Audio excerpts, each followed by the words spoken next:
Silakan, Pak.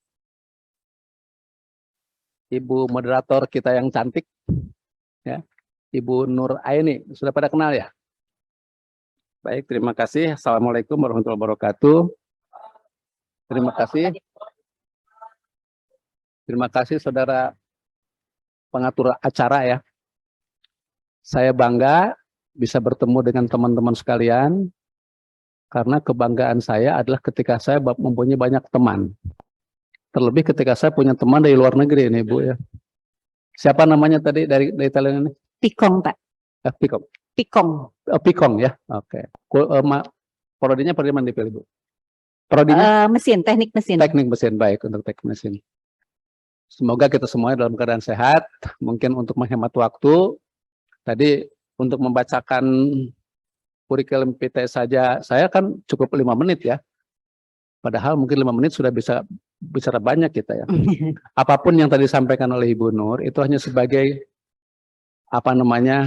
episode kehidupan lain dari saya ya, khususnya sebelum saya menjadi pimpinan universitas ini. Nah, kita buat perjanjian dulu ya. Teman-teman silakan santai, nyaman, enak. Yang merasa ngantuk silakan tidur. Ya, nu penting ulah ngaganggu batur. Baik barek saremah kan tongorok. Ya, apalagi mengganggu orang lain ya. Silakan nyaman ya. Silakan yang enak tetapi nitip tidak seenaknya. Gitu ya. Tidak seenaknya ya. Kita saya diberi tugas oleh panitia ini untuk memberikan materi karakter unggul dan keilmuan Universitas Subang berbasis Insan Masagi. Saya ingin jelaskan dulu tadi di sambutan saya kan saya jelaskan mengenai Insan Masagi. Masagi itu terkait dengan perilaku, ya. Seseorang atau sumber daya manusia yang saya harapkan lulusan Unsub akan memiliki karakter itu. Karakter Masagi. Masagi itu dalam bahasa Sunda sagala bisa, ya. Nah, tetapi kalau kita lihat yang namanya Masagi itu sebetulnya merupakan pilar. Satu meja kalau ditopang oleh 4 pilar, itu kan akan kokoh. Gitu ya. Apa pilarnya? Tadi saya sampaikan di sambutan. Satu adalah luhung ilmuna. Yaitu yang memiliki keilmuan yang komprehensif dan kompetitif. Ya. Kedua, pengkuh agamana. Pengkuh agamanya itu adalah dia memiliki kemampuan pengetahuan agama dan mampu melakukan apa yang dia tahu. Karena banyak orang yang banyak pengetahuan tetapi tidak mampu melakukan. Nah, maka dalam pengertian pengkuh agamana itu adalah dia tahu cara beribadah, dia tahu kebenaran tentang agama, dia tahu tentang ilmu agama, dan mau serta mampu melakukan. Bisa dipahami ya? Itu pengkuh, kokoh, kuat itu agamana. Yang ketiga, pilar ketiga itu adalah jembar budayanya. Jembar di sini kalau dalam bahasa Indonesia adalah luas. Ya. Artinya kita atau teman-teman setelah lulus nanti menjadi sarjana di Universitas Subang itu memiliki budaya yang luas. Artinya mempunyai jati diri terkait dengan kebudayaan kita, terkait dengan nilai-nilai yang akan kita anut, tetapi juga teman-teman bisa menyaring budaya-budaya luar yang tidak sepadan atau tidak relevan dengan budaya kita. Ya, meskipun kita berbagai-bagai jenis budaya, tetapi kan kita hanya memiliki satu budaya, itu budaya Pancasila. Nanti akan kita bahas dari pilar kan. Saya belum bicara pilar kenegaraan, tapi baru pilar, 4 pilar, apa itu? 4 pilar mengenai Masagi tadi. Ya. Yang keempat, pilar dari Masagi itu adalah rancage digawena tur dening ludeng. Rancage itu terampil, terengginas, ya.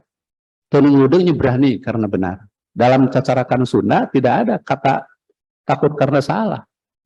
Takut karena salah itu sudah termasuk dalamnya berani karena benar, hanya berani memikul konsekuensi daripada kesalahannya.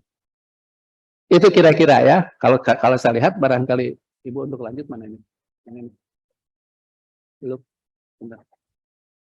Ke kanan ke kiri. Untuk pindah slide. Pindah saya 2. Oke. Yang mana? Yang kanan. Coba cek ya. Oh ya, betul. Ya, teman-teman, ini hanya sebagai bahan, mungkin saya lebih nyaman kalau saya langsung saja ya. Bahwa saya ingin tahu sebenarnya kenapa teman-teman semuanya masuk ke Unsub. Dengan berbagai alasan. Kalau teman-teman saya ngajar di PIA, ketika masuk kelas pertama, pasti saya akan tanya, kenapa masuk di Unsub? Alasannya banyak. Ada yang karena disuruh orang tua, karena memang ingin mencapai kompetensi yang tinggi, karena percaya kepada Unsub, karena banyak lulusan Unsub itu yang sudah menjadi pejabat, menjadi pengusaha, pelaku usaha. Itu tidak penting saat ini. Saat ini teman-teman mungkin bisa menangkap sebetulnya, karena ini adalah masa PKKMB, Bu Nur ya, pengenalan kehidupan kampus bagi masa baru. Jadi orientasi dulu, gitu kan, mengetahui dulu lebih dalam apa. Nah, salah satunya akan saya perjelaskan barangkali kita lihat pendirian visi dan visi mungkin untuk teman-teman tidak terlalu penting, tetapi visi Unsub teman-teman harus tahu bahwa Unsub itu adalah menjadi perguruan tinggi berkembang dan terkembang di tingkat Jawa Barat tahun 2023. Sekarang sudah hampir 23. Dan keberhasilan itu sudah banyak dicapai oleh Unsub. Ya. Sudah banyak dicapai. Salah satunya dalam mohon maaf, dari ranking perguruan tinggi yang ada di Jawa Barat ya, dari 450 perguruan tinggi di Jawa Barat, Banten, perguruan tinggi swasta maksud saya, Unsub sudah menempati ranking 26 dari bukan rank apa? Webmatric. Tepuk tangan dulu ya, boleh. 26, ranking 26 dari 450 perguruan tinggi swasta di Jawa Barat, Banten. Dari digitalisasi. Dari yang lainnya tidak ada ranking. Yang kedua, dari web, dari Unirank, kita menempati urutan 29 dari 450 ya. Barangkali itu kebanggaan kita. Jadi visi sebagian sudah kita capai ya. Termasuk Unsub sekarang sudah memiliki paling tidak 28 doktor. Salah satunya calon doktor kita ini, amin, Ibu Nur ya. Dan banyak lagi yang sampai. Yang paling penting adalah barangkali saya ingin meningkatkan Unsub, kualifikasi Unsub itu dari akreditasi tahun 2023 habis itu kepada baik sekali. Ya. Itu barangkali yang terkait dengan itu. Kemudian visi misinya saya kira mungkin tidak terlalu penting, teman-teman silakan baca nanti, karena kalau saya sampaikan sekarang tidak akan cukup waktu ya. Ada sesi. Oh, boleh nanti ya, kita lihat ini pilar pendidikan. Mungkin teman-teman harus pahami itu ya, karena selama ini yang namanya pendidikan Carter itu dimulai dari pemahaman kita tentang tujuan pendidikan. Jadi tujuan pendidikan itu adalah ya, menurut undang-undang Sisdiknas itu adalah mengembangkan kemampuan dan membentuk watak. Kemampuan dan watak. Ya. Jadi saya ucapkan selamat kepada teman-teman yang sudah mulai tidur ya. Jangan terganggu lah, silakan saja. Ya, tidak ada ya. Terima kasih. Saya bilangkan santai saja, nggak apa-apa lah kan gitu. Ya. Serta peradaban bangsa yang bermartabat di situ. Ya. Jadi pendidikan kita itu mengamanatkan untuk pembentukan karakter sumber daya manusia yang boleh diterjemahkan kalau sebetulnya yang unggul. Ya, karena pilar pembelajaran kita itu, tugas pengajaran itu adalah mengangkat potensi sumber daya manusia peserta didik, mungkin teman-teman sekarang sudah menjadi peserta didik, ya, untuk mendapatkan paling tidak beberapa kekuatan. Ya. Gitu. Sehingga nanti bisa menjadi manusia yang beriman dan bertakwa kepada Tuhan, yang Maha Esa, ya, berakhlak mulia, sehat, berilmu, cakap, kreatif, mandiri, dan menjadi warga negara yang demokratis dan bertanggung jawab. Nah, ini semua sudah tercakup dalam Masagi tadi, gitu ya. Sagala bisa tadi yang luhung elmuna, pangkuh agamana, jembar budayana, rancagi digawana tertenang ludeng. Di mana untuk orang-orang Sunda barangkali nilai kearifan Masagi tadi, ya, itu diambil dari 8 kearifan lokal Jawa Barat. Cager. Apa cager itu? Sehat. Sehat ya. Bager. Ya, baik dalam arti perilaku, gitu kan. Cager, bager, benar. Apa itu benar? Sama di konsep perilaku. Dia menjunjung kebenaran, nilai-nilai keadilan, nilai-nilai kejujuran, kan itu benar. Cager, bager, benar, singer. Lain penyanyi, singer teh. Ya, apa kira-kira? Kreatif. Ya, bisa kreatif, ya, bisa, tapi belum ahli gitu kan. Ya, cekatan gitu kan, singer itu ya di situ. Bahasa Sunda. Cager, bager, bener, pinter, singer. Nah, singer mah baru cekatan. Yang berikutnya maher. Nah, itu sudah ekspor. Sudah ahli gitu di situ. Ya. Cager, bager, bener, pinter, singer, maher itu ahli. Moher, tak bunur, moher itu sanes mojang herang. Moher itu estetis, ya. Keindahan, gitu kan, kecantikan, ketampanan, barangkali kenyamanan gitu di situ. Moher, tur, deneng ludeng yang kelapa, ya. Akhirnya berani karena benar. Jadi jangan sampai kemudian teman-teman menghindar dari tanggung jawab. Karena tanggung jawab itu adalah apa merupakan konsekuensi logis dari pilihan teman-teman untuk memilih, ya. Karena pekerjaan kita keseharian memilih, gitu kan di situ. Memilih mana yang benar, maka patokannya seperti itu, ya.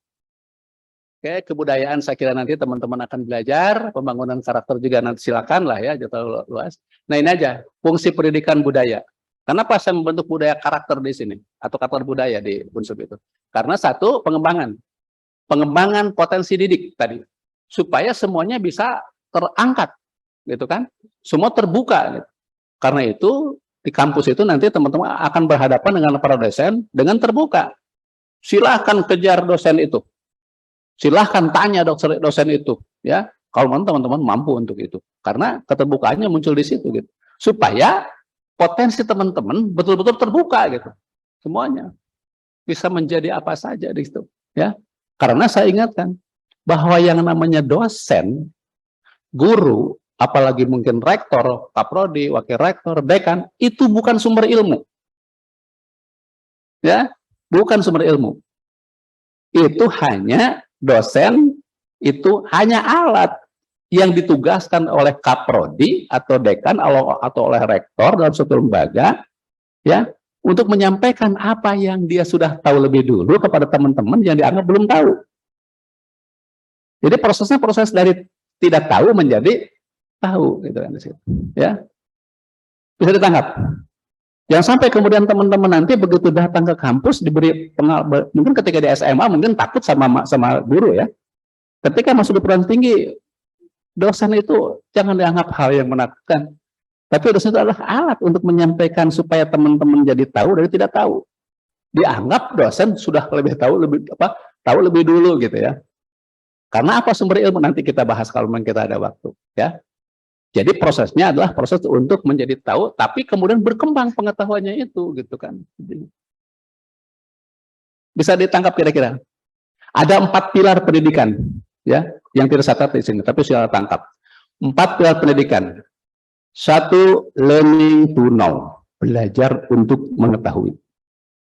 Seperti teman-teman sekarang mengetahui bagaimana kehidupan kampus ini dengan melalui PKKMB ini. Atau dari tadi tidak tahu menjadi tahu tentang sesuatu. Kedua, learning to do. Belajar untuk dari tahu menjadi bisa. Apakah bisanya nanti kepada tahapan singer, atau tahapan expert, atau tahapan maher, gitu kan? Atau ahli di situ. Yang penting bisa, gitu. Tahu ya? Tahu dulu, kemudian bisa.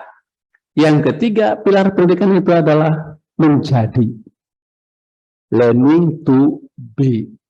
Menjadi apa saja silakan. Teman-teman tadi kata Pak Wakil Bupati, buatlah dream book katanya, ya, Bu Nur, ya. Buatlah dream book katanya, buku mimpi, gitu kan? Bukan mimpi, artinya di situ bukan mimpi lalu sare, tapi kita ingin menjadi apa ke depan. Disebut dengan visi, gitu ya. Visi itu adalah suatu kondisi yang ingin teman-teman raih dalam kurun waktu tertentu. Jadi kalau sudah lulus dari unsur, teman-teman apakah akan jadi dosen, Apakah ingin menjadi bupati, menjadi gubernur, menjadi presiden? Kenapa tidak? Karena manusia itu kapah, bisa menjadi apa saja. Itu disebut dengan learning to be, ya, belajar untuk bisa menjadi. Tapi modalnya kan tahu dulu. Bisa melaksanakan ibadah karena kita tahu ilmunya. Bisa melaksanakan ujian sampai lulus karena kita tahu ilmunya.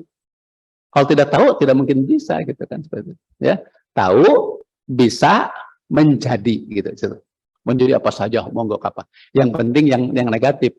Jangan sampai kayak dosen saya, guru TK saya, teman saya, Pak Mus, alhamdulillah, cina murid-murid saya mah cina sekarang sudah hebat. Ada yang jadi apa namanya? Ada yang sudah jadi dokter, tapi tidak sedikit hanya yang jadi, mohon maaf, tanda kutip, yang berperilaku jual diri itu apa namanya, Ibu? PSK. Jangan bercita-cita seperti itu. Jangan bercita menjadi koruptor, meskipun koruptor kan sudah merajalela sekarang ya. Jadi koruptor kan nyaman, tidak dimiskinkan. Tadi pagi saya dengar di TV itu ada beberapa orang koruptor yang sudah keluar bebas. Ada yang koruptor dihukum 4 tahun, 10 tahun, tiba-tiba dipotong 6 tahun, tinggal 4 tahun. Dijalannya 2 tahun selesai. Bebas gitu kan. Seperti ini ya. Tetapi bukan mimpi itu. Itu yang dihindari dari budaya kampus ya. Jadi ketika teman-teman tadi learning to be-nya, belajar untuk menjadi itu, jadilah yang akhlakul karimah, yang akhlak mulia. Gitu kan? Karena di sini ada perbaikan, bagaimana memperbaiki perilaku teman-teman dalam konteks pendidikan itu. Yang tadinya bodoh menjadi pintar, mohon maaf. Kata saya tidak ada kata bodoh, tapi belum tahu. Ya, teman-teman belum tahu menjadi tahu, itu kan?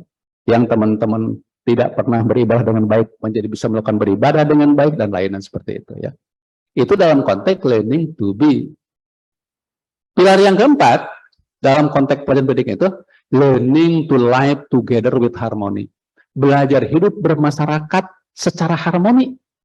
Nah ini yang susah. Karena teman-teman diujinya, diseleksinya itu oleh alam. Oleh sumber daya manusia, sumber daya lain, kemudian bersaing. Sehingga unsur ingin melahirkan sumber daya manusia unggul itu adalah yang mampu bersaing. Memiliki competitiveness, gitu kan. Memiliki daya saing. Apa sebutan daya saing? Kemampuan untuk menang dalam setiap pertarungan, persaingan. Ya, bisa ditangkap? Saya sangat senang ketika teman-teman itu bisa memiliki competitiveness yang baik. Siap bertanding dan siap untuk menang. Meskipun suatu saat mungkin kita harus kalah. Ya, tetapi kekalahan itu adalah kegagalan. Kegagalan pertama adalah biasa. Wajar. Tetapi kedua, ketiga, dan seterusnya itu adalah usaha yang sia-sia. Artinya apa? Perjuangan kita untuk menjadi bisa berkurang. Ya. Kewajiban kita itu sebagai manusia adalah berusaha, ikhtiar, mengoptimalkan, memaksimalkan, menyempurnakan ikhtiar. Teman-teman sekarang kan belajar itu untuk mencapai itu sebetulnya. Apa yang belum tahu, kemudian untuk menjadi tahu. Ngelawan kantuk, ngelawan males, ngelawan hayang ulin ditahan, segala macam kan. Hanya untuk tadi, melepaskan itu untuk menjadi tahu atau menjadi bisa. Ya. Nah, di masyarakat itu berat, karena tidak ada hubungan seperti dosen dengan murid dengan mahasiswa.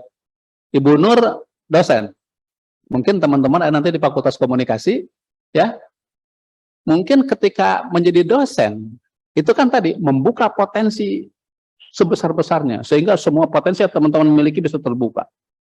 Tetapi di masyarakat kan bersaing gitu. Kalau dengan dosen mungkin diarahkan, dikembangkan, dibina. Tapi dengan masyarakat yang lain itu kan bersaing, benar ya. Kita tidak bisa mengandalkan belas kasihan mereka ketika kita memiliki kemampuan.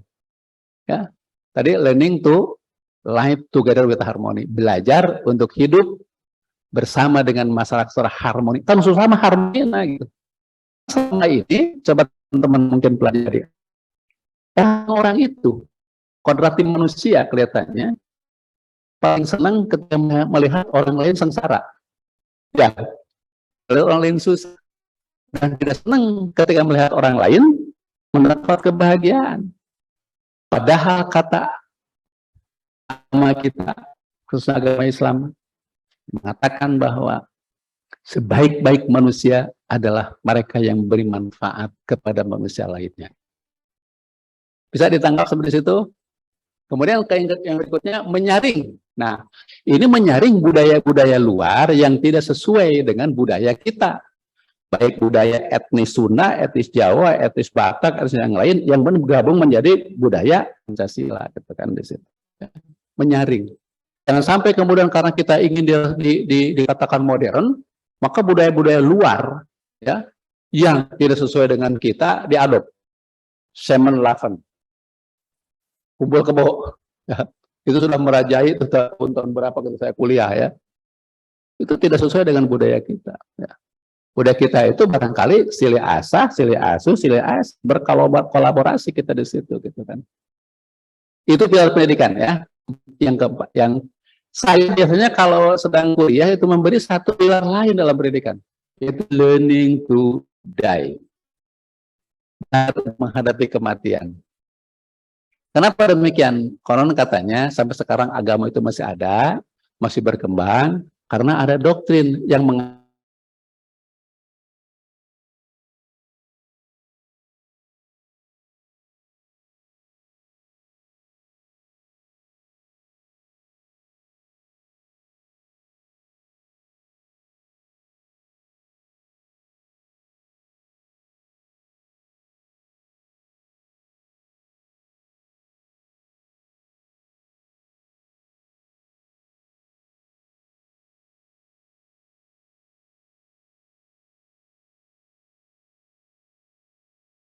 Recording stopped. Recording in progress.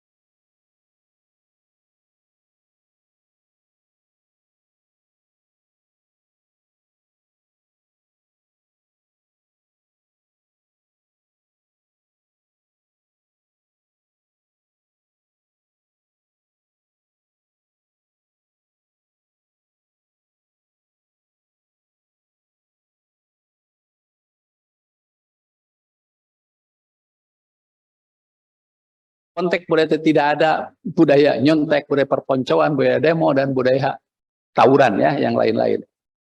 Oke, saya kira ini oke ya.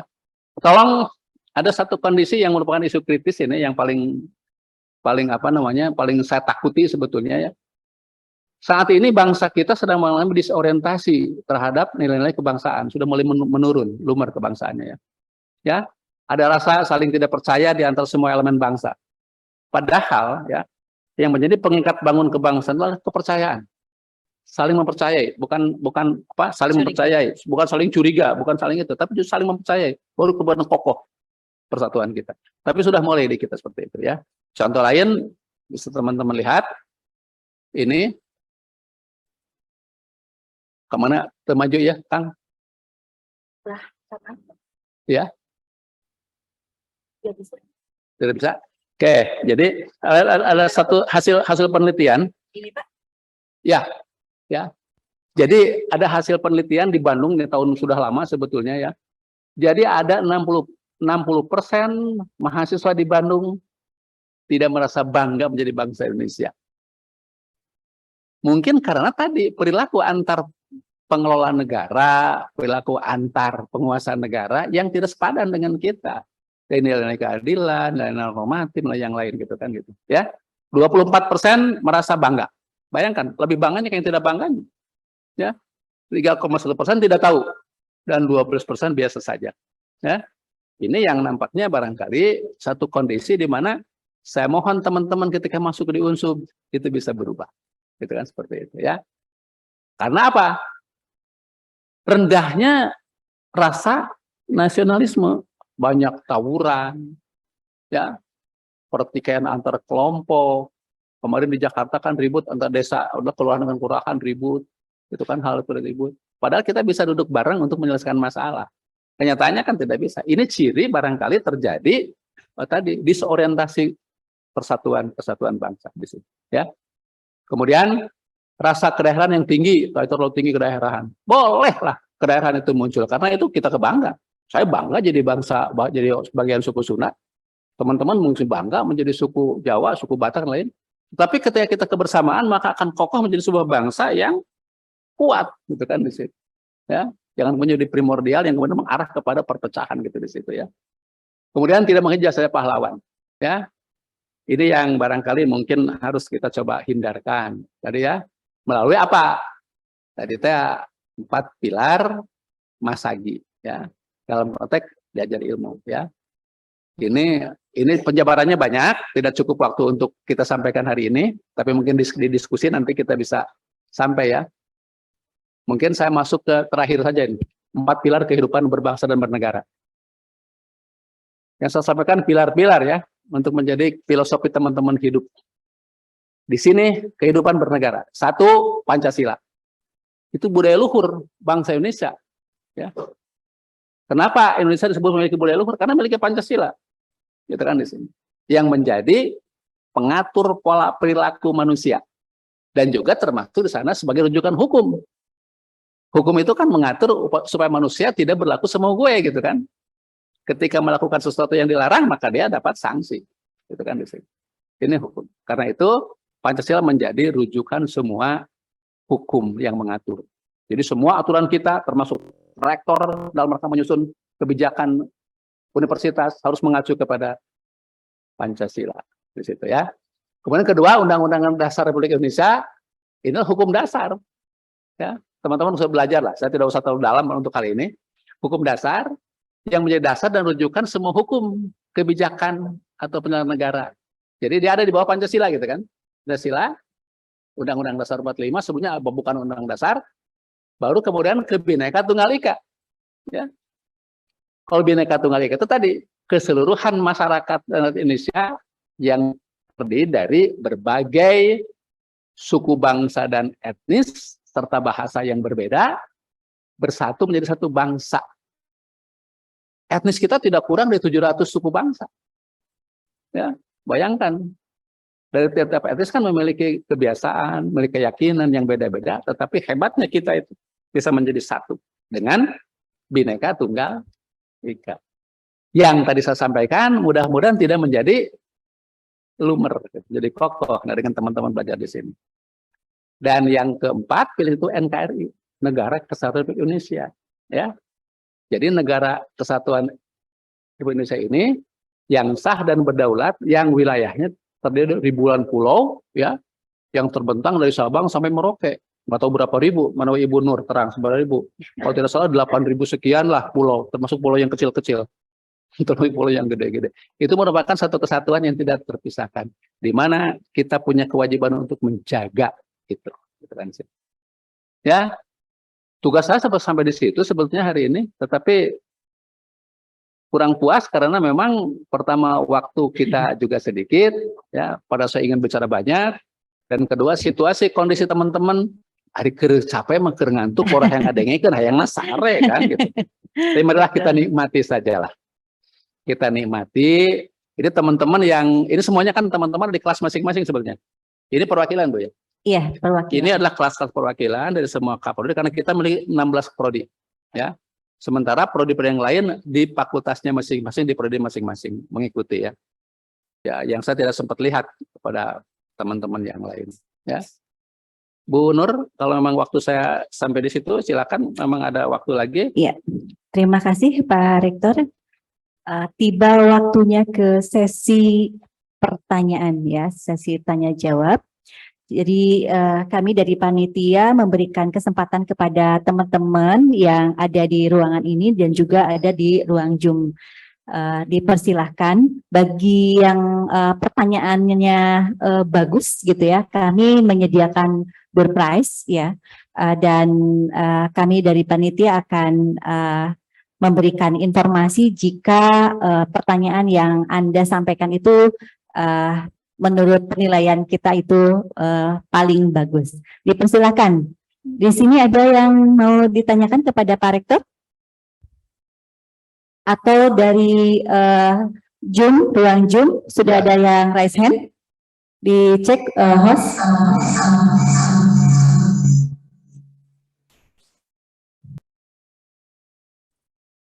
Ya, nanti jika ada yang bertanya, diperkenalkan terlebih dahulu ya, nama, NPM dan fakultas serta prodinya ya. Sudah ada? Saya ulangi, jangan aku ya. Saya biasa memanggil kepada teman-teman, tidak pernah ada saudara. Saya memanggilnya teman-teman. Untuk apa? Untuk kita lebih akrab. Kita Kedekatannya nyaman, lebih terbangun ya Pak. kita nyaman gitu. Karena anggaplah saya teman saudara, gitu, teman-teman Anda. Ya, saya tidak pernah ketika ngajar, ketika nguji, Anda saudara, kamu apalagi, saya yang manggilnya teman-teman. Silakan teman-teman, ada yang nanya. Tapi jangan nanya di bahasa Thailand, saya nggak ngerti ya. Tapi sepertinya Pak boleh diperkenalkan kalau bahasa Thailand itu, walaupun kita tidak paham ya Pak. Boleh. Boleh host atau MC untuk diberikan mic-nya kepada peserta internasional Saudara Pikong ya.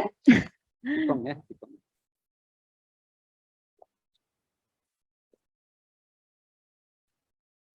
สวัสดีครับ สวัสดีครับ ชื่อกล้องนะครับ ชื่อจริงอัครเอกจันทร์เพชรครับเรียนอยู่เทคนิคเมสซีนครับ Teknik mesin. Yang saya dengar saya Pikong itu dari Prodi Teknik Mesin gitu ya. Iya. Sugan. Boleh terjemahkan Bu?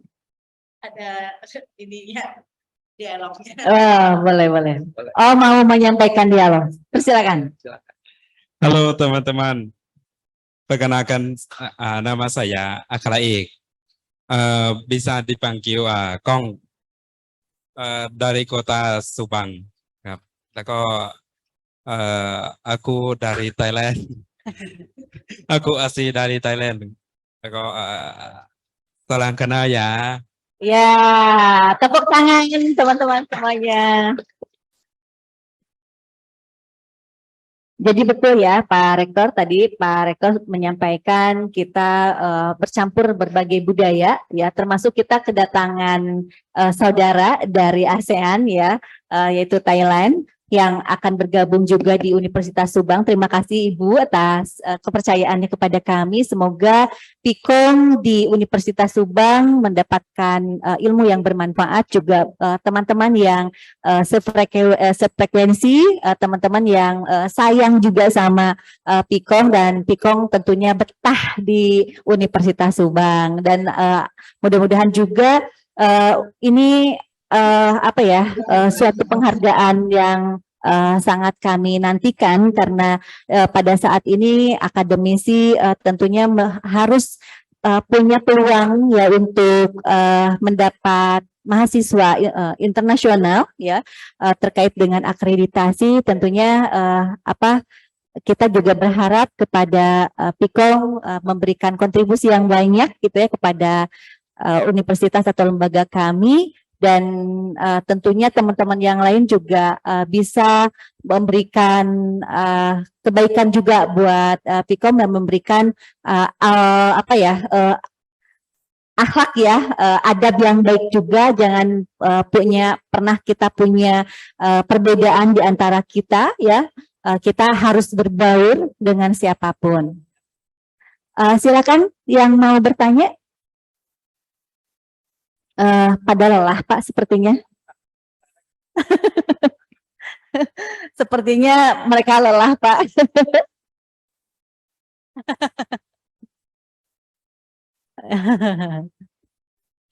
Ya, mungkin dari segi materi kita tidak punya, tapi paling tidak dari kebaikan, dari ilmu, dari persahabatan gitu kan. Moto pemberi yang arif di situ.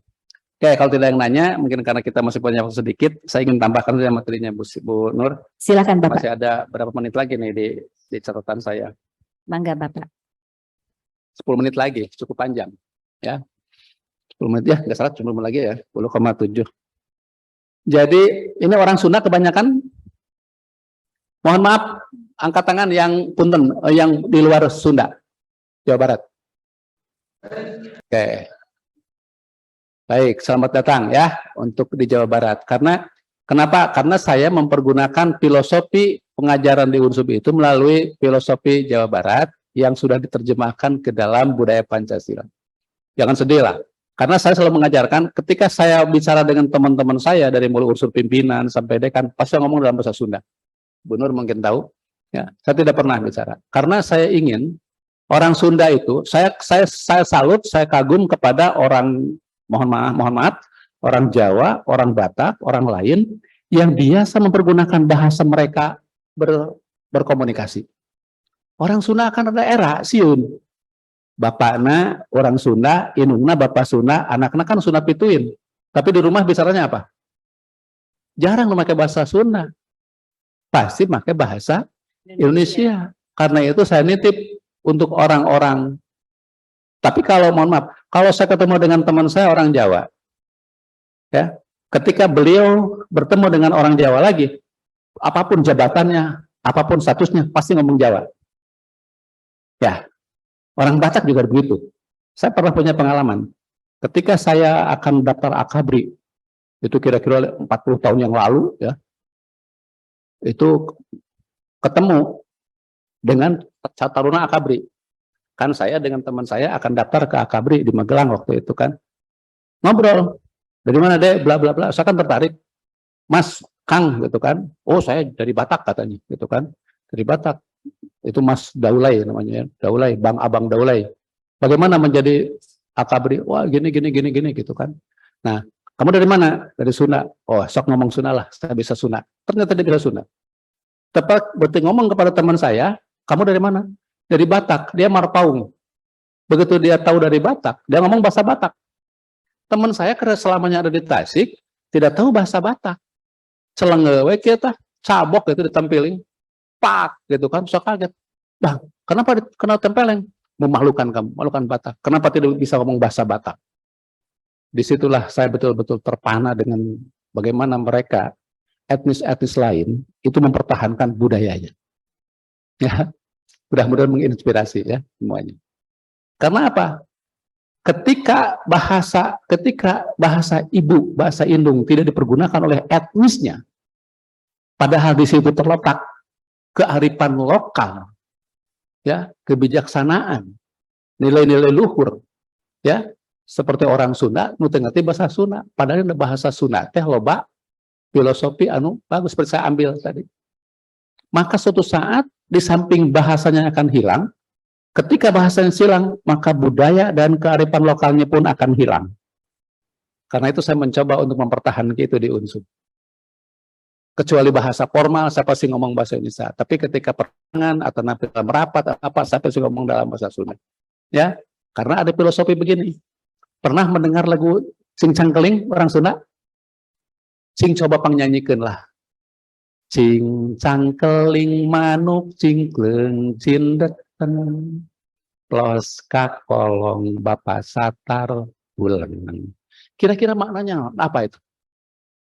Itu filosofi yang sangat tinggi untuk perilaku orang Jawa Barat. Cing itu terjemahan tina kucing. Ucing. Tahu perilaku ucing? Bagaimana itu? Atau sebut alim ucing, sigan heuh embung begitu dunungana pergi caplok kan gitu. Makanan itu. Ya, itu perilaku. Cang. Tahu pecang? Rusa atau kancil? Kan terkenal kancil itu sebagai binatang atau makhluk yang cerdik. Bukan cerdas. Cerdik mah biasanya deket kalicik gitu kan. Licik, lamun licik teh biasanya kebiasaan untuk mengambil keuntungan diri sendiri, merugikan orang lain. Cing, cang, keling. Tahu keling? Elang. Elang itu tidak pernah punya teman. Karena dia akan mengambil, memakan binatang-binatang yang lebih kecil, hewan awal, burung-burung lebih kecil. Sehingga dia menyendiri. Gitu kan? Tidak punya teman. Karena tadi selalu merugikan teman.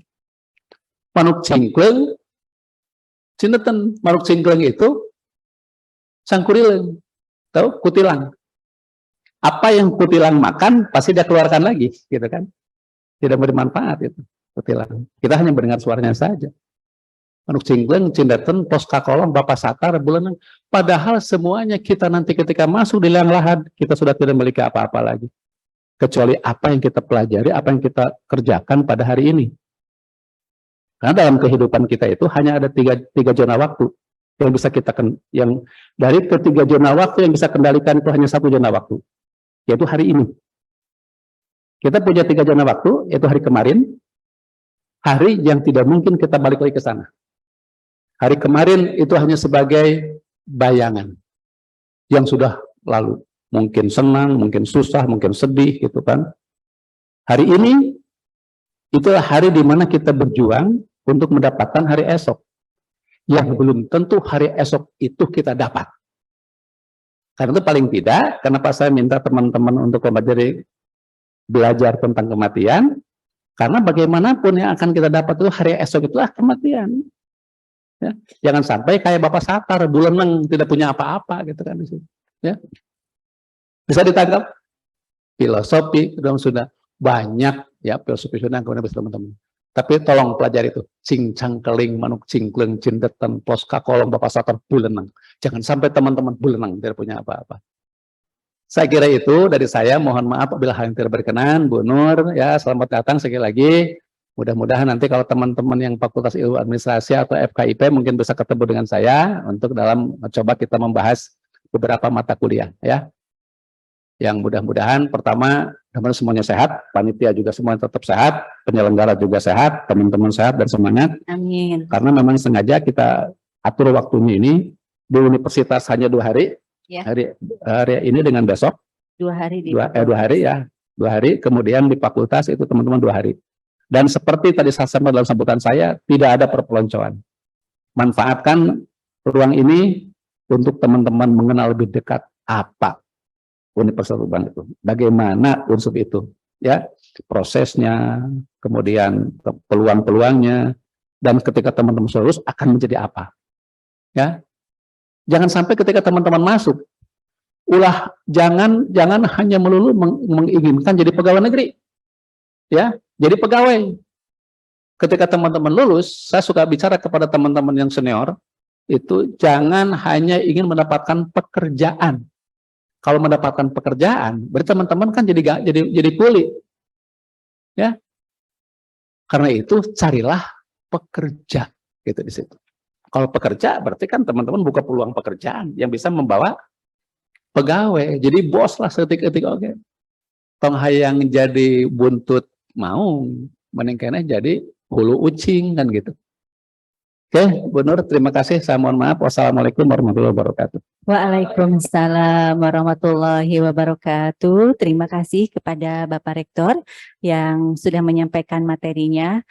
Jadi saya simpulkan ya dari sekian banyak, mungkin ini ada tidak satu-satunya untuk kesimpulan, tetapi ini teman-teman bisa mengambil makna dari tadi apa yang disampaikan oleh beliau, bahwa di Universitas Subang mempunyai revitalisasi ya, melalui aktualisasi pembangunan manusia berkarakter ya, yang disebut Masagi. Yang pertama adalah cager, bager, bener, pinter, singer, maher, moher, teneng, ludeng ya. Jadi kalau bahasa Indonesianya yaitu budaya moral dan akhlak mulia, serta budaya kemandirian, budaya kreatif terpuji, dan juga berani karena benar. Terima kasih atas perhatiannya ya. Mohon maaf jika ada hal yang kurang ya berkenan, jadi mohon dimaafkan. Teman-teman tetap semangat, masih ada satu sebelum Isoma ada satu materi lagi ya. Nanti teman-teman dipersiapkan untuk makan siangnya. Semoga masih ada tenaga ya sebelum istirahat. Terima kasih sekali lagi. Assalamualaikum warahmatullahi wabarakatuh. Tepuk tangan untuk Bapak Rektor. Pak hatur nuhun. Waalaikumsalam.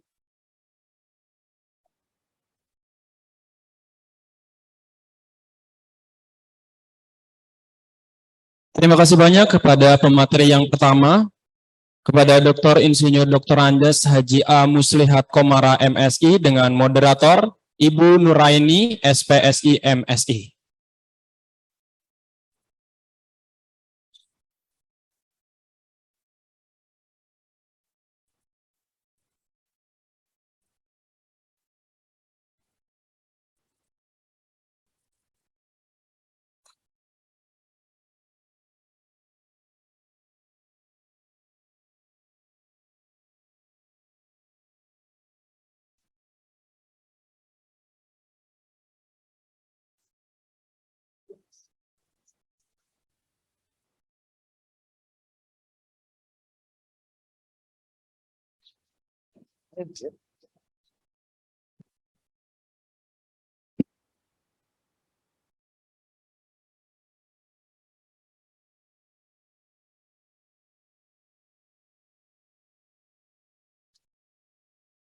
Baik, untuk pemateri yang selanjutnya yaitu Wakil Rektor 1 Dr. Andes Haji Dedi Asidik SHMSI dengan moderator Pak Luki Natika SAP MSI. Kepadanya saya persilakan.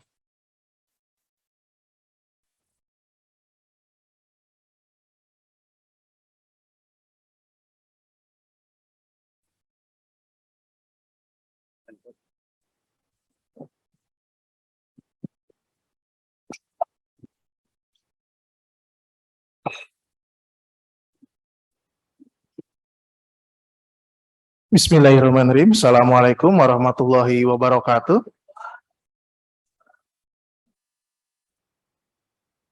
Izinkan saya memperkenalkan terlebih dahulu ya. Saya ditugaskan sebagai moderator. Kemudian hari ini materi yang kedua yaitu dari Bapak Dr. Andes Haji Dedi Asidik SHMSI sebagai Wakil Rektor 1 Bidang Akademik dan Kemahasiswaan dengan tema Sistem Pendidikan Tinggi dan Kegiatan Akademik di Universitas Subang. Namun sebelumnya, izinkan saya terlebih dahulu akan membacakan CV dari Bapak Wakil Rektor 1. Nama Haji Dedi Asidik, tempat tanggal lahir Kuningan 1 Juli 1963, alamat Jalan Duren Raya nomor 7 Blok 6 Perum Subang, agama Islam, kemudian ada nomor handphone atau WA ya bila suatu saat akan chat ke Pak WR 085 22 17 02 464. Kemudian status menikah, 1 istri 3 anak ya Pak ya. Belum menambah katanya. Jabatan Wakil Rektor 1 Bidang Akademik dan Kemahasiswaan, pendidikan ya dari SD, SMP, SMA di Kuningan, S1 Administrasi Negara FISIP Unpad, S1 Hukum Unpad, S2 Ilmu Administrasi Pasca Unpad, S2 Ilmu Pemerintahan Pasca Unla, S3 Ilmu Administrasi Pasca Unpad ditempuh dan kandidat. Untuk mempersingkat waktu, dengan hormat kepada Bapak WR1 dipersilakan Pak. Terima kasih Pak Luki ya, moderator yang hari ini memimpin acara sesi sistem perguruan tinggi ya. Baik, Bismillahirrahmanirrahim. Assalamualaikum warahmatullahi wabarakatuh. Alhamdulillah wa syukurillah wa nikmatillah, la haula wala quwwata illa billah. Puji syukur kehadirat Allah Subhanahu wa taala bahwa saya akhirnya bisa bertemu di sini dengan mahasiswa baru Universitas Subang tahun akademik 2022-2023.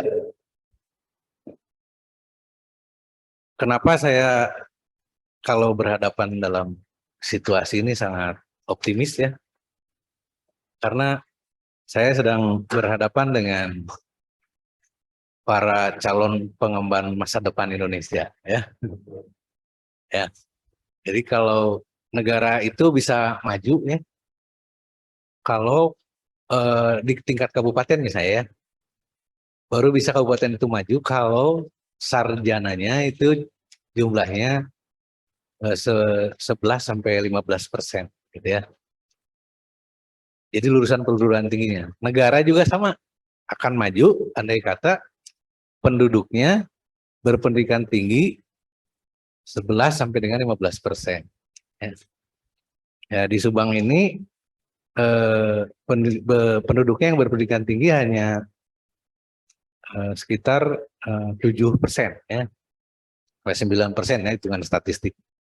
Nah kalau di negara, tingkat negara lebih kecil lagi ya, hanya 7% saja dari seluruh penduduk.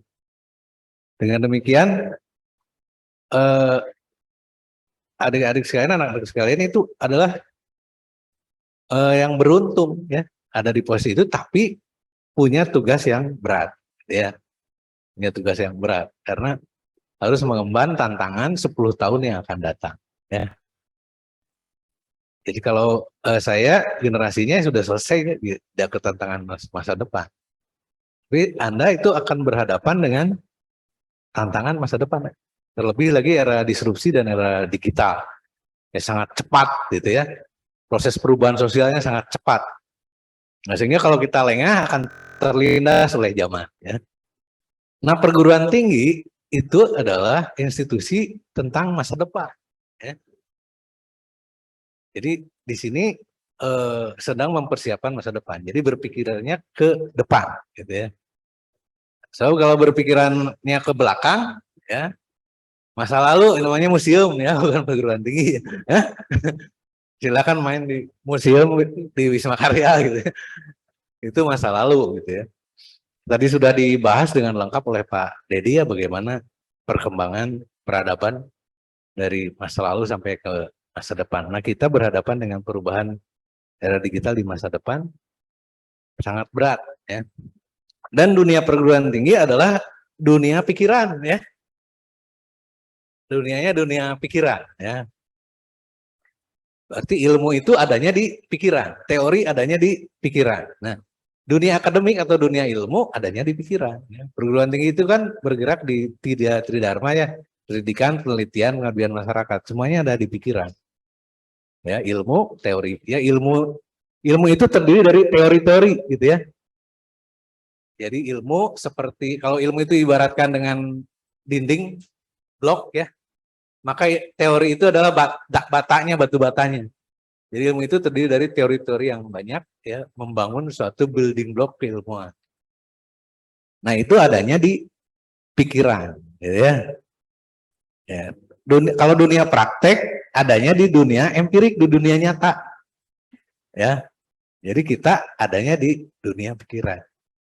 Sehingga kita sering mengatakan bahwa saya mah loba teori, praktek nama tebecus ya. Padahal memang dua teorinya dengan praktek itu adalah dua dunia yang berbeda. Karena praktek itu adanya di dunia nyata, teori itu adanya di pikiran. Ya, tugas ilmu atau teori itu bukan untuk dipraktekkan ya. Oh, teori dipraktekkan, tidak bisa teori dipraktekkan. Teori itu alat analisis untuk memecahkan masalah. Ya, jadi mahasiswa dibekali teori di perguruan tinggi untuk menguasai ilmu supaya mampu menganalisa untuk memecahkan masalah di masa depan, gitu ya. Bukan menjadi tukang ya. Kalau tukang mah cukup jalur vokasi ya. Kalau kita jalurnya jalur akademik.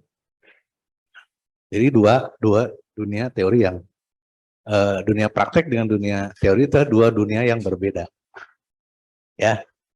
Jadi kalau saya Pak Luki ini adanya di dunia akademik, dunia teori, ya Pak Luki itu ngajar manajemen dan kepemimpinan, ya, menganalisis kepemimpinan dari mulai pemimpinan perusahaan, pemimpinan bupati, pemimpinan presiden, menteri itu bisa.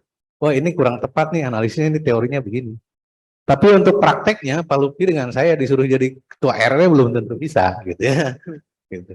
Tapi kalau di kepemimpinan di perguruan tinggi ya bisa, tapi kalau kepemimpinan di luar itu tetap tidak akan bisa. Nah itu kira-kira ya apa yang disebut dunia teori, dunia praktek, dan kita sedang mendalami pikiran. Jadi kita memanfaatkan pikiran diasah di perguruan tinggi supaya bisa mampu melakukan analisis, gitu ya. Cuman kata Descartes ya, bahwa kita ini ada karena kita berpikir, ya, cogito ergo sum, gitu ya. Kalau kita berhenti berpikir maka tidak ada ya. Dunia ini ada karena kita masih berpikir, ya. Alam semesta ini ada karena kita berpikir. Waktu kita lahir ke dunia itu tidak berpikir kan gitu ya. Langsung otak kita tuh otak bayi baru nangis, diisi dengan memori, kemudian mampu berpikir. Jadi direkam semua kehidupan itu ke dalam pikiran. Nah, setelah itu ada kehidupan, gitu ya. Jadi kita ini hidup ada karena berpikir. Dunia ini ada karena berpikir. Nah, kata orang mati, ya, kata orang meninggal, dunia ini tidak ada. Ya. Ada itu kata kita yang masih berpikir, kan itu ya. Jadi kata orang mati tidak ada. Ya, karena berpikirnya udah berhenti. Nah, sehingga dalam agama Islam disebutnya kalau meninggal itu kiamat kecil, ya. Kiamat kubro gitu ya. Sedangkan kalau nanti kiamat besarnya nanti gitu ya di akhir zaman. Karena menurut orang meninggal memang dunia ini sudah tidak ada karena berhenti berpikirnya. Ya, berhenti berpikirnya. Ya. Hanya kalau kita beragama, kita ini ada yang mengadakan gitu ya. Gitu ya. Jadi selain kalau tadi kata filosofi keilmuan, kita ini ada karena berpikir. Berhenti berpikir semuanya tidak ada. Tapi kalau pendekatan agama, makanya tadi kan ilmu di Unsub itu harus luhung ilmunya, pengku agamana, jembar budayana. Kata Pak Rektor ya tadi ya, rancagi digawena. Harus didampingi agama juga, jangan rasionalis barat. Gitu ya. Itu dasarnya seperti itu ya, sebagai pembuka saja. Ya. Cuman pikiran juga suka ada kekeliruan, ya. Berpikir itu suka ada kekeliruan. Kenapa harus beragama ya? Karena berpikir juga mengalami distorsi, ya. Karena pikiran itu dihasilkan dari tangkapan panca indera. Pengalaman empirik dari panca indera masuk ke dalam pikiran. Ya. Contohnya gunung dari jauh warnanya biru padahal tidak biru. Ya, laut dari jauh warnanya biru pas disambarkan nggak biru kan gitu. Tapi dalam memori pikiran kita sampai sekarang laut kalau nggak gambar warnanya biru kan gitu ya. Nah itu distorsi dari pikiran, gitu ya. Kemudian distorsi kedua misalnya, kita selalu menganggap teori itu kan memecahkan masalah untuk memahami sebab akibat. Cuman kita selalu keliru dalam memahami sebab akibat, gitu ya. Pikiran kita selalu terganggu ya. Misalnya ditanya apa sebabnya pagi hari jendela rumah dibuka. Pasti kita jawabannya dalam pikiran kita udah terekam bahwa jendela dibuka supaya udara segar kan gitu ya. Pasti itu jawabannya ya sudah sangat terbiasa jawabannya begitu ya. Klise gitu ya. Padahal sebab itu terjadi sebelum peristiwa. Kalau udara segar itu akibat jendela dibuka ya. Kalau saya tanya apa akibatnya jendela rumah dibuka? Akibatnya udara segar masuk kan dibuka dulu. Tapi kalau saya tanya apa sebabnya jendela rumah pagi hari dibuka? Sebab sore hari jendela ditutup. Ya. Itu karena apa? Logika yang memang terbiasa distorsi ya. Nah, di perguruan tinggi itu kita dilatih itu ya. Baik, kita lanjutkan. Jadi materinya saya akan membahas tentang sistem pendidikan tinggi, kegiatan akademik, hybrid learning, era digital dalam kampus Merdeka. Mungkin saudara suka lihat ya di judul-judul ada kampus Merdeka, ada School of Empowering ya. School Empowering itu adalah filosofi keilmuan Unsub ya untuk mengembangkan ilmu dalam rangka memberdayakan masyarakat.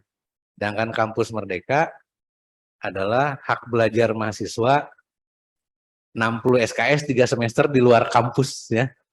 Jadi Anda punya hak belajar 3 semester di luar kampus gitu ya. Ya, jadi nanti dijelaskan. Nah, ini mungkin kita sering lihat ya, Unsub School Empowering itu adalah ikon kita gitu ya. Menjadi pola pikir kita dalam mengembangkan ilmu ya. Sehingga setiap kegiatan Tridharma itu pasti ke School of Empowering People. Ya.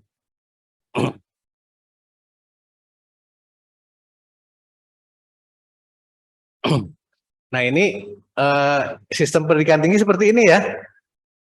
Jadi ini mahasiswa nih ya, masuk ya ke Unsub nih. Ya, masuk ke Unsub. Kemudian di situ ada teaching learning process ya, ada pembelajaran ya. Hanya bedanya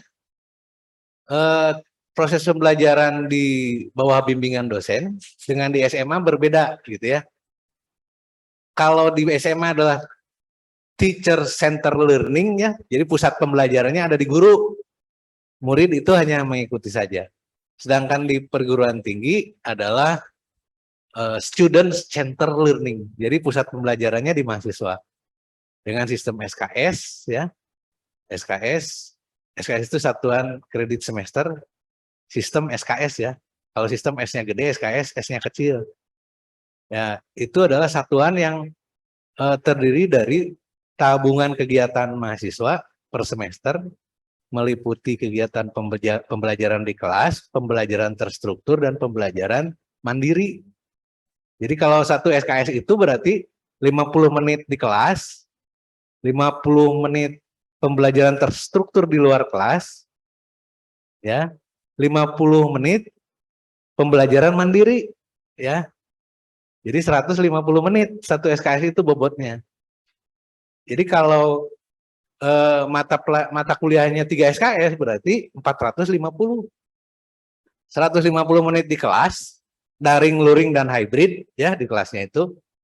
Bisa daring, bisa luring di kampus, atau hybrid ya. Hybrid itu misalnya pembelajaran daring terlebih dahulu tentang bahan yang akan dibahas ya. Kemudian 150 menit kemudian masuk ke kelas. Di kelas baru dipraktekkan diskusi dan sebagainya. Itu namanya hybrid learning atau flipped classroom ya. Itu dijelaskan dulu dalam daring dengan berbagai presentasi dan model pembelajaran video maupun pembelajaran berbasis IT. Kemudian diadakan di kelas juga gitu ya. Itu namanya flipped ya. Nah, itu ada juga yang daring saja, ada juga yang harus di luring saja di kelas, misalnya praktikum. Itu nggak mungkin daring kan gitu ya. Praktikum, pelatihan pajak misalnya, ada di D3 ya pelatihan pajak. Kemudian di teknik ada teknik metalurgi untuk mengembangkan logam misalnya. Itu pasti harus di kelas, di lab ya. Komputer, bahasa Inggris, ada lab bahasa ya. Bahasa Inggris itu misalnya listening ya, mendengar, kan nggak mungkin dari daring kan. Reading ya misalnya. Kemudian speaking, kan itu harus di lab bahasa Inggris, pasti masuk lab ya. Kemudian daringnya bahasa Inggris itu misalnya dosen menjelaskan bagaimana vocabulary-nya misalnya gitu ya. Nah, itu bisa. Jadi ada yang bisa daring, ada yang harus luring, ada yang bisa hybrid, campur gitu ya. Nah, kayak sekarang ya, itu kita punya, ini ada ruang digital nih, ruang digital Unsub namanya. Di fakultas juga ada ya, di VIA juga ada, di TV interaktif, di komunikasi ada. Nah, nanti perkuliahan itu ada yang hybrid gitu ya. Sekarang juga nih PKKMB hybrid ya, di sini perwakilannya. Kemudian di kelas-kelas juga ada teman-teman pakai Zoom juga sama. Ya, mencoba ya, selain memang prokes ya, menjaga jangan berkerumun gitu ya, juga mempraktekkan bagaimana hybrid. Cuman yang di rumah juga ada kan gitu ya. Kelas karyawan di rumah sekarang ikut kita ya, karena karyawan sedang bekerja, ada yang kerja rumah, ada yang kerja di kantor ya mengikuti. Nah, itu jadi pusat pembelajarannya ada di siswa, di mahasiswa, student center learning. Jadi belajar. Dosen itu hanya mengarahkan, mengasuh, memberi kontrak belajar, kemudian memberikan satuan acara perkuliahan, kemudian memberikan RPS, rencana pembelajaran semester, ya. Satu semester itu ada 16 minggu, ya. 1 minggu untuk UTS, 1 minggu UAS, dan ada 14 minggu kuliah. Kuliahnya itu terdiri dari 1 SKS 50 menit di kelas, daring luring hybrid gitu kan. 50 menitnya tugas terstruktur, tugas kelompok, tugas observasi, tugas pengamatan, tugas library research dari dosen, atau tugas merangkum buku, atau tugas praktek dan sebagainya. 50 menit tuh. 50 menit lagi tugas mandiri. Misalnya dia harus googling, ya, atau searching terhadap sumber-sumber belajar. Misalnya ada 10 buku dari dosen. Kamu harus baca minggu ini 2 buku misalnya. Nah, itu pembelajaran mandiri. Kemudian buat rangkumannya. Tapi kalau kelompok terstruktur, ya, ada di dalam rencana pembelajaran semester, dikerjakan oleh mahasiswa atas bimbingan dosen, namanya terstruktur, tapi tidak ada dalam jadwal kuliah. Dengan demikian, 150 menit berarti 70% yang belajar itu mahasiswa, dosen hanya 30%. Sehingga di perguruan tinggi dosen itu hanya disebut fasilitator, motivator, dan pengasuh mata kuliah. Ya. Ya. Jadi jangan harap, wah, ilmunya tergantung yang diberikan dosen. Catat jika di SMA gitu ya, catat. Kemudian fotokopi dari dosen. Kemudian ujian, pas ujian mengandalkan yang dari dosen yang 50 menit 1 SKS itu. Pasti nilainya tidak akan lulus, ya. So, 3 komponen tadi harus masuk, ya. Yang pembelajaran mandiri, tugas terstruktur, tidak terjadwal, ya. Arahannya dari yang 50 menit, gitu ya. Jadi seperti itu ya, Nah, nanti masuk, ya. Ya.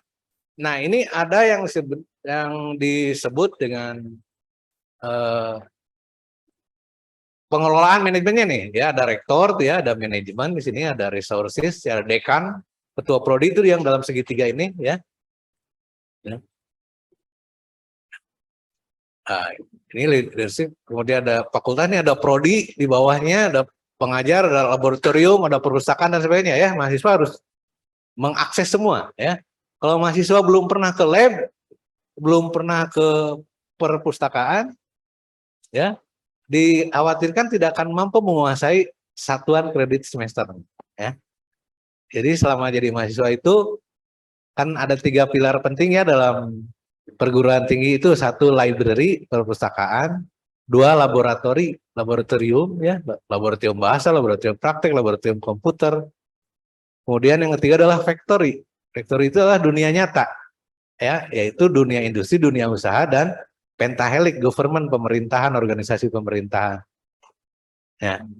Jadi 3 ini harus dialami oleh mahasiswa. Nah, nanti di kegiatan Kampus Merdeka, DUDI ini dunia usaha, dunia industri, dan pentaheliknya ada 3 semester yang harus diikuti oleh mahasiswa.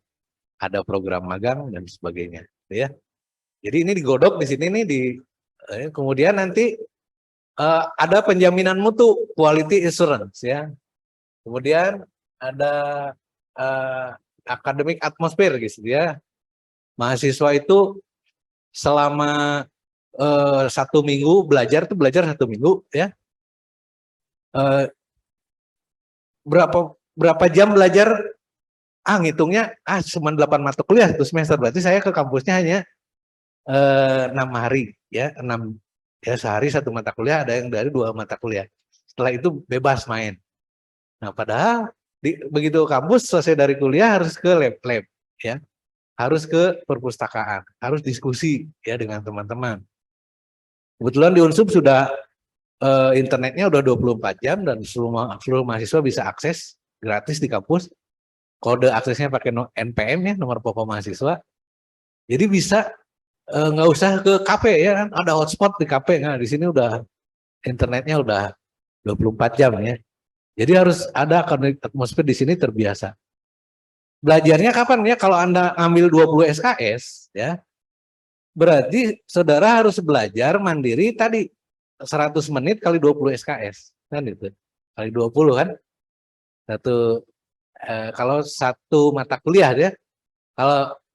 Kalau satu SKS 100 menit belajar mandirinya. Kali 20 SKS berarti 2000 menit. Ya, 20 menit bagi 60 menit ya, 60 menit 1 jam ya. Berarti 48 jam. 1 minggu Anda harus belajar mandiri. Berarti 48 dibagi 6. Berarti saudara itu harus belajar sehari 8 jam belajar mandiri. Ya. Belajar mandiri kalau di kelasnya kan tadi cuman 50 menit kali 2, kalau 2 SKS berarti 100 menit di kelas itu. Kalau 2 mata kuliah sehari berarti cuma 200 menit.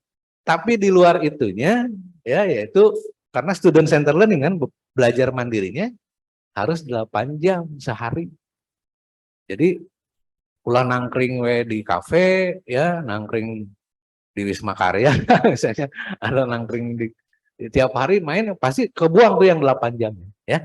Hati-hati ya karena student center learning. Nanti kalau ini jalankan pasti berhasil ya. Nanti lulus wisuda kerja ya. Nanti kerja dapat feedback. Nanti mahasiswa yang lulus itu akan dilacak melalui aplikasi ya. Melalui aplikasi yang disebut dengan tracer study ya. Jadi mahasiswa itu selama-lamanya harus 6 bulan setelah lulus harus bekerja.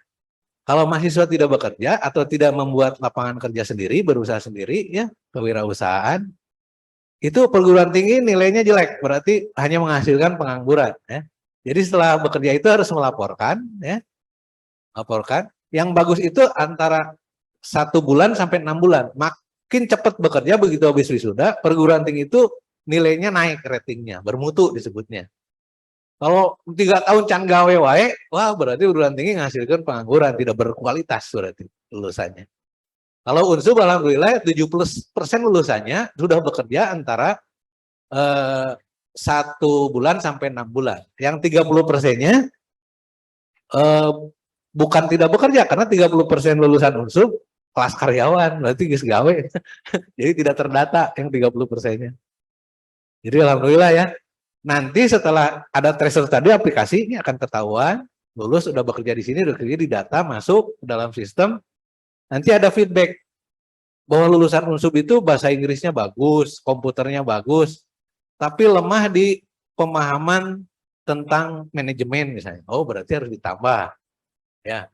Misalnya lulusan Unsub dalam berkomunikasi, dalam bekerja sama di tempat kerjanya kurang bagus. Oh, berarti karakternya, soft skill-nya harus ditambah. Jadi nanti ada feedback ya.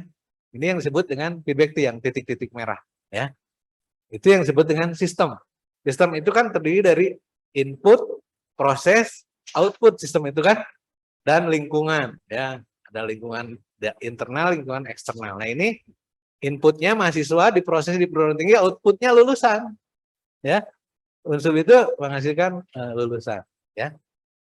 Ya itu, nah untuk menjalankannya seperti apa ya? Nah ini yang kuning itu ya seperti ini ya. Nanti akan job marketnya akan bekerja dengan komunitas acknowledgement ya. Nanti kalau udah bekerja kan nanti terlacak, nanti memberi masukan ke perguruan tinggi ya. Nanti perusahaan juga meminta. Saya sekarang membutuhkan lulusannya yang komput IT-nya jago, komunikasi IT-nya jago, literasi digitalnya jago, literasi komunikasinya bagus misalnya. Nanti ada masukan ke Unsub, nanti ditingkatkan literasi digitalnya. Gitu ya, itu dari alumni itu. Nah, itu disebut dengan sistem. Jadi insya Allah lulusan Unsub akan sesuai dengan permintaan, job market, tetapi juga job market driven, mendorong market. Itu mendorong pasar supaya menyerap lulusan Unsub karena akan mengembangkan pasar, gitu ya. Jadi kalau lulusannya berorientasi pasar, berarti tukang jahit. Begitu pasarnya udah nggak butuh, nganggur kan gitu ya. Tapi Unsub juga meluluskan yang bisa mendorong pasar, membuka pasar itu dengan kewirausahaan. Kewirausahaan sehingga lulusan-lulusan bisa menciptakan lapangan kerja dan mengembangkan pasar. Nah, nanti unsur juga akan mengikuti kebutuhan pasar itu untuk mengembangkan mutu akademik. Ya. Nah, ini makanya untuk menciptakan kondisi itu perlu ada PKKMB yang sekarang kita jalankan, gitu ya. Ya, ini tadi sudah dijelaskan ya, karena pembelajaran di SMA itu kan model TCL ya, Teacher Center Learning. Kalau sekarang SCL gitu ya. Kemudian mahasiswa itu transisi dari remaja ke dewasa. Ya. Remaja itu masih perlu diarahkan ya. Kalau dewasa mandiri tapi perlu bimbingan gitu. Bedanya di situ ya. Kalau yang remaja itu terus diarahkan, dituntunnya terusnya oleh guru gitu kan, jangan sampai menyimpang. Nah kalau yang dewasa, mahasiswa itu pembelajaran dewasa masuknya, yaitu pembelajaran yang mandiri, dosen hanya berfungsi membimbing dan memberikan fasilitasi, ya. Jadi Anda jangan, wah tengerjakan PR dicarikan ke dosen nggak bakal ada, ya. Tahu-tahu nanti dihitung komponen nilai Anda tidak memenuhi syarat untuk lulus. Jadi tidak ada dosen yang memarahin periksaan, PR-nya gitu, nggak bakal ada. Karena ada pembelajaran orang dewasa mandiri. Nah, KMP-nya ini merupakan kegiatan akademik. Jadi ini kan tadi sistemnya input, proses, output. Berarti akademik itu dari input dulu. Ini kita input, ini kegiatan akademik nih. Nanti diproses di fakultas, di prodi, kemudian lulus di wisuda di universitas lagi. Sekarang masuk ke universitas, proses di fakultas, di prodi. Lulus jadi sarjana, keluar di wisuda di universitas lagi, nanti kayak gini lagi, ya. Gitu. Nah, ini untuk memenuhi standar proses, ya. Kemudian di sini karena untuk masa depan, ya, maka mahasiswa diarahkan untuk mampu mengembangkan ilmu untuk berinovasi, ya. Jadi bukan lagi kreatif, mahasiswa kreatif, tapi udah lebih tinggi lagi mahasiswa yang punya inovasi karena berorientasi ke masa depan. Ya. Nah tugas di Unsub ini kan menghasilkan akademisi nanti lulusan jadi sarjana yang mampu mengembangkan ilmu, tapi juga jadi sumber daya manusia yang unggul gitu ya. Kalau unggul itu untuk menjadi sumber daya itu kan resources ya, punya daya, punya kekuatan, punya kemampuan. Kalau ini nugeringan, aki-aki nugas penyakit kronis itu bukan sumber daya manusia. Sumber daya manusia itu manusia yang memiliki daya kan gitu ya. Kalau yang tidak punya daya, yang sakit-sakitan, yang udah tua, jompo itu namanya penduduk biasa saja ya.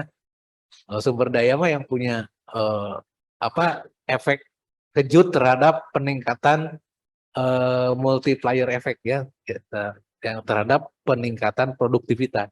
Kalau tidak ya bukan SDM ya. Jadi tugas saudara itu duanya, jadi orang yang akademisi sarjana yang mampu memecahkan masalah, menganalisis, yang kedua jadi sumber daya manusia yang unggul gitu ya. Nah itu tugas di kita ya. Kemudian akademik di perguruan tinggi itu terdiri dari pembelajaran, tridharma, dan kemahasiswaan. Kalau di SMA dulu belajar ya. Kalau kegiatan kesiswaan namanya ekstrakurikuler kan gitu ya. Nah, kegiatan siswa itu. Kalau di perguruan tinggi enggak. Pembelajaran, tridharma, ya pendidikan, penelitian, pengabdian masyarakat, dan kemahasiswaan itu kegiatan akademik. Ya.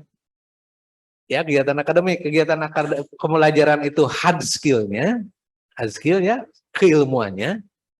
Sedangkan kemahasiswaan itu soft skill-nya. Soft skill itu apa saja? Kemampuan kerjasama, inisiatif, kemampuan inovasi, kemampuan komunikasi, bekerja tim, ya, kemampuan memecahkan masalah, problem solving, itu adanya di kegiatan kemahasiswaan, berorganisasi, ada BEM, ada UKM-nya, ada kegiatan. Itu tidak ada di kelas. Nah, mahasiswa dicetak di sana, yaitu mengembangkan otak kanan, ya, otak kanan itu kan otak inovasi, ya. Sedangkan otak kiri, otak logika itu untuk pengembangan ilmu, otak kiri. Ya, tapi otak creativity dan otak inovasi adanya di otak kanan ya. Nah, karena ada dua otak fungsinya, maka kegiatan akademik itu meliputi kegiatan pembelajaran learning ya dan kegiatan kemahasiswaan. Jadi Anda harus aktif di kemahasiswaan ya. Nah, kecerdasannya kecerdasan komprehensif, yaitu tadi ya IQ ya, SQ, EQ, intellectual question, Luhung Elmona tadi kan udah dijelaskan oleh Pak Rektor ya. SQ, spiritual question oleh Pak Dedi juga sudah. Kemudian ke EQ ya, yaitu emotional question. KQ adalah kinesthetic question, bugar, terampil, ya profesional. Kemudian ada CQ yaitu competitive question, harus mampu berkompetisi. Ya. Nah, lulusan Unsur untuk mampu berkompetisi itu disediakan mata kuliah untuk kompetitif, yaitu mata kuliah bahasa Inggris, ya, mata wajib di semua prodi, kemudian mata kuliah komputer IT wajib di semua prodi 4 semester, kemudian mata kuliah kewirausahaan wajib di semua semester, ya di semua prodi, kemudian mata kuliah ESQ, ya agama, ya karena tadi kan kecerdasan pengku agamanya itu ya wajib. Jadi lulusan Unsur itu nanti selain punya ijazah juga punya sertifikat keunggulan karakter unggul yang 4 ya. Jadi ada sertifikatnya nih, ada uji kompetensinya, sehingga lulusan Unsur itu punya keunggulan di bidang IT ya, kemudian di bidang kecerdasan spiritualnya, bahasa Inggrisnya. Jadi sebelum wisuda itu harus TOEFL-nya harus 500 ya. Jadi kalau belum 500 belum bisa wisuda nanti ya. Nanti ada pelatihannya segala, ada labnya segala. Ya. Kemudian ada juga kewirausahaan ya, ada kewirausahaan yang untuk sertifikasi kemampuan kompetensi mahasiswa supaya mandiri, tidak usah jadi pegawai kalau lulus ya. Mudah-mudahan bisa lulus punya startup bisnis gitu. Ya. Udah. Oke ya, jadi seperti itu. Nah, ini untuk slide-nya ini ada banyak penjelasannya karena ini waktunya terbatas. Jadi ini di copy ya, di copy, di share nanti ya di Zoom ya, dipelajari ini sampai ke pedoman akademik. Ada 88 slide ya. Tapi intinya yang sudah saya sampaikan tadi ya. Kemudian sebagai penutup ya. Jadi pembelajaran di sini nanti Anda akan digembleng menjadi sumber daya manusia yang berkualitas ya. Proporsinya 25% ya. Kemudian kemampuan institusinya, kelembagaannya, kemampuan organisasinya 28%. Kemahasiswaannya 12% ya. Kemudian bobot penelitian, pengabdian kepada masyarakat ke mahasiswa diajarkan sampai dengan 30%. Sama dengan institusi Unsur juga sama ya. Seperti ini. Jadi jangan dikira Anda akan belajar ujian mendengar. Anda tetap akan digiring ke kemampuan riset, kemampuan pengabdian masyarakat. Jadi tugas-tugas dosen juga akan diarahkan ke kemampuan riset. Misalnya studi kepustakaan, Pak Luki ya, itu udah riset ya. Kemudian observasi kecil-kecilan. Tolong mahasiswa oleh dosen ditugaskan untuk mengobservasi, mengamati bagaimana perilaku kebersihan pedagang kaki lima. Itu udah riset ya. Kemudian mahasiswa memberi penyuluhan prokes tentang COVID misalnya di RT-nya. Nah, itu udah pengabdian kepada masyarakat nanti oleh dosennya. Nah ini ya bobot-bobot yang harus dikuasai oleh mahasiswa, beda dengan siswa SMA gitu ya. Oke, terima kasih. Assalamualaikum warahmatullahi wabarakatuh. Waalaikumsalam warahmatullahi wabarakatuh. Oke, duduk.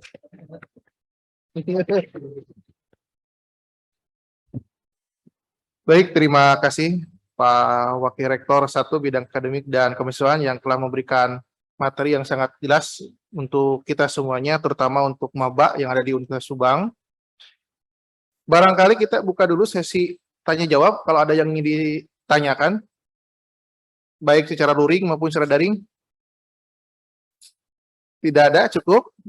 Jelas ya? Iya, baik.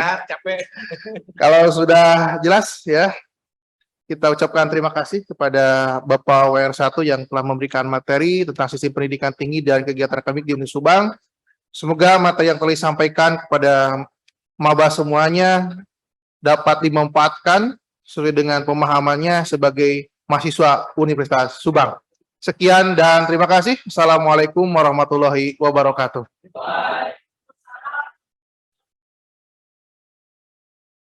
Ya, terima kasih. Ya. Selamat beristirahat, selamat makan siang ya. Assalamualaikum.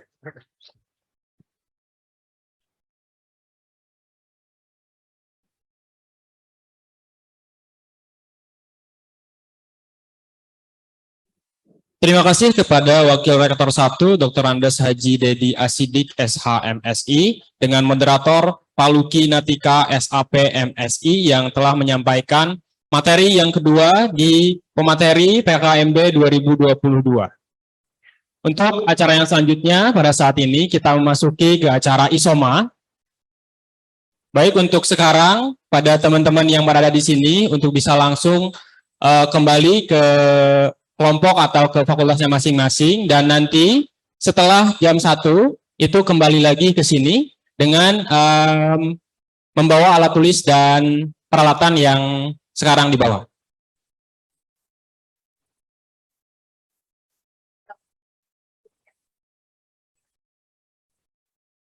Dan untuk para maba itu untuk masalah makan siang nanti bisa gabung sama teman-teman yang di kelompoknya masing-masing.